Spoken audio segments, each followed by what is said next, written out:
Friday night in Belgrade.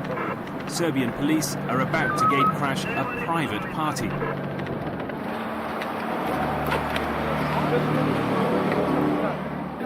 They're looking for drugs and guns, the hard currency of Serbia's Mafia economy. The gatecrashers are heavily armed and not welcome. It's all part of a tough new approach to organised crime, one of the nastiest legacies of the Milosevic era. The police action is aimed at Mafia bosses who grew rich on the battlefields of Croatia and Bosnia. In recent years, they've turned on each other.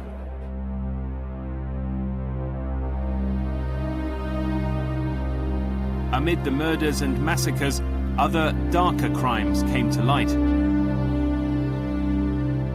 This badly decayed body is all that remains of one of Slobodan Milosevic's oldest friends, Ivan Stambolic, a former Yugoslav president. Mafia killers kept Stambolic waiting at the graveside while they dug a bigger hole and then shot him in the head.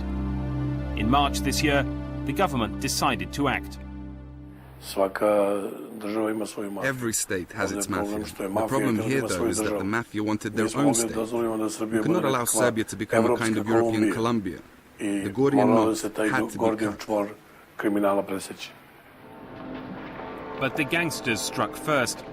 Prime Minister Zoran Đinđić, the man everyone hoped would transform Serbia, was shot dead, killing the hopes of millions of Serbs and of Western governments. Mourners flooded the streets of Belgrade to remember their fallen leader, a man who'd promised to beat the Mafia and send its leaders to The Hague on war crimes charges.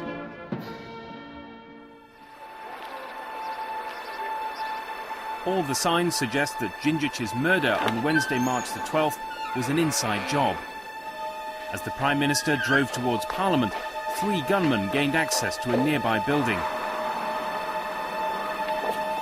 Zoran Đinđić, on crutches after a football injury, was an easy target.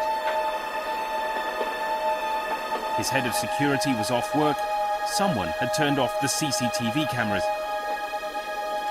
As Đinđić stepped out of his car, a bullet pierced his heart, a symbol of how deeply the Mafia had penetrated Serbian life. Međutim, oni su, zahvaljujući krticama u redovima The gangsters found out what Đinđić was going to do, thanks to their spies in the police. So they pulled the trigger first. Znači, bilo je pitanju dan, dva, ali It was su oni only a bili matter of protiv days before nas, we were going to act, jer su but they were mislili quicker da than će us. ubistvom premijera They thought that by murdering the prime minister, državni they udar would i provoke a coup d'etat promenu, and change the da će government. doći do promene vlasti u ovoj And zemlji that way, they would save i da će na themselves from taj being način se arrested. spasti od hapšenja.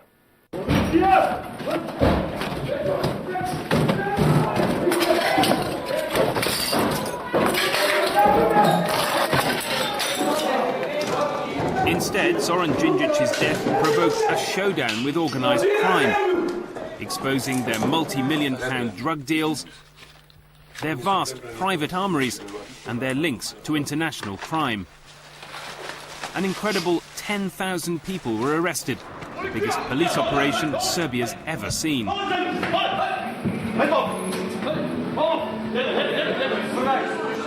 More than 3,000 now face charges, many of them members of Serbia's most powerful mafia gang, the Zemun clan. 45 people are accused of plotting to kill the Prime Minister, including several Secret Service agents and a top army officer. One man who's glad to see the gangsters behind bars is Miroslav Todorovic, a former judge who tried several mafia cases. He made the mistake of denouncing the Zemun gang on national television. The next day, he was abducted right outside Serbia's Supreme Court and taken to the gang's headquarters in West Belgrade.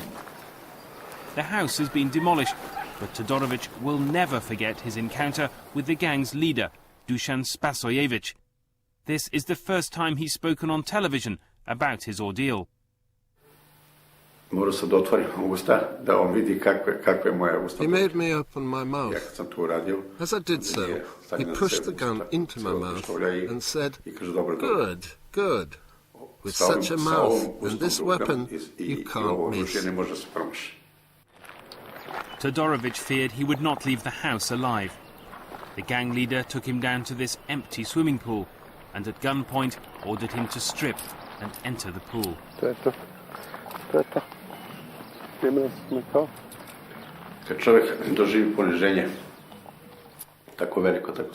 When a man experiences such humiliation, so big and so horrible, many other things lose their importance. I'm in my 60s, and I was naked, at the mercy of a murderer. It's devastating.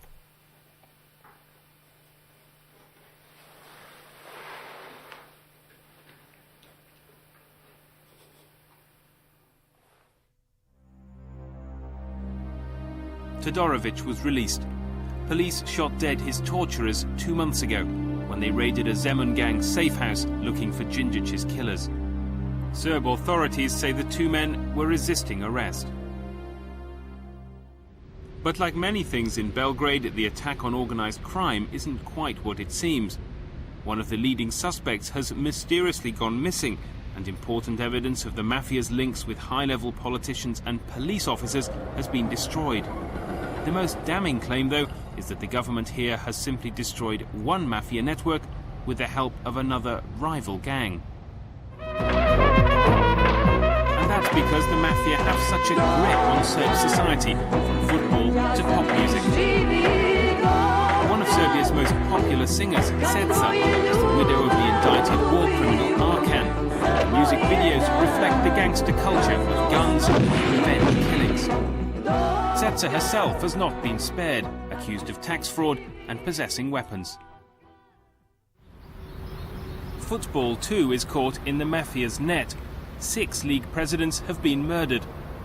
Ceca is president of FC Obilic, one of Serbia's leading teams. The club's now under investigation for alleged money laundering. Obilic's acting president insists the club and Ceca are innocent, the target of rival interests who want to take over their team.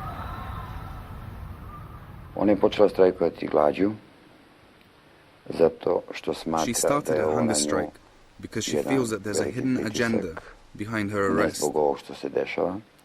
We've begged her to take food. She's refused. She says, and I quote, "I think they're going to send me to The Hague for the mistakes my husband Arkan made. If that's their aim, they'd better get a move on."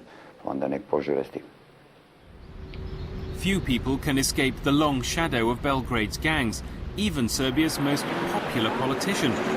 Former Yugoslav president Vojislav Koštunica has been on the back foot since 2 of his advisors were accused of meeting Djindjic's killers days before his murder. Koštunica says the government's pursuing a political vendetta against his advisors. I consider both of them to be political prisoners. They had nothing to do with that assassination of Prime Minister Djindjic. Government has given already some signs, some proofs that it has intentions to use this state of emergency and assassination of Prime Minister Djindjic in order to get rid of its political rivals. Such questions will now be decided by Serbia's prosecutors and judges, here discussing the legal fight against organised crime. It'll be a massive task, not least because dozens of top judges and prosecutors have been removed during the state of emergency. Serbia's justice minister is under pressure to get results, so he's taken a leaf out of the Italian law book. We are following the practices of different countries. First of all, Italy, which is the leading country in the fight against organized crime. They've got the special police, the special prosecutor, the special courts. And in a way, we have incorporated the experience of the Italian judiciary into our own. A former military court is being prepared for the Mafia trials, complete with bulletproof glass cages for the accused. Human rights campaigners say the trials, due to start in September, will only succeed if witnesses are properly protected, and that will cost money. It will have problems, enormous problems, because they will have problems with witnesses, they will have problems with judges, with lawyers, because all these professions suffer the problems that we have all over. And of course, witness will have to be protected, and this is going to be a big problem for the country as we are, where safety is not really so highly ranking. On the surface, Belgrade seems a lot more prosperous now than in the war years. There are even hints that the former pariah state could join the EU and NATO. But before all that can happen, Serbia needs more outside help to tackle the mafia's main sources of income: smuggling, extortion and human trafficking. Mafijaši ponašaju kao pravi globalisti. The mobsters are acting like Oni ne real poznaju globalists. granice I They don't know any boundaries, udružili su and they are se united širom all over the planete. planet. I to je jedna činjenica, And zato se that's why we protiv have njih to moramo fight them boriti globally, svuda na planeti united and cooperating. zajedno I sarađujući međusobno. Apelujem I na vladu Velike Britanije I na druge zemlje Evropske unije, uključujući tu Sjedinjene Američke Države I druge razvijene zemlje, da pomognu including the United States and other policijski, developed countries, carinski, to help our pravosudni police, customs and judiciary sistem ove zemlje to da become a se firm and osposobi safe da barrier može against biti organized sigurna I čvrsta prepreka organizovanom kriminalu. Removing the Milosevic regime, then, hasn't solved all of Serbia's problems. In some ways, it's made them worse.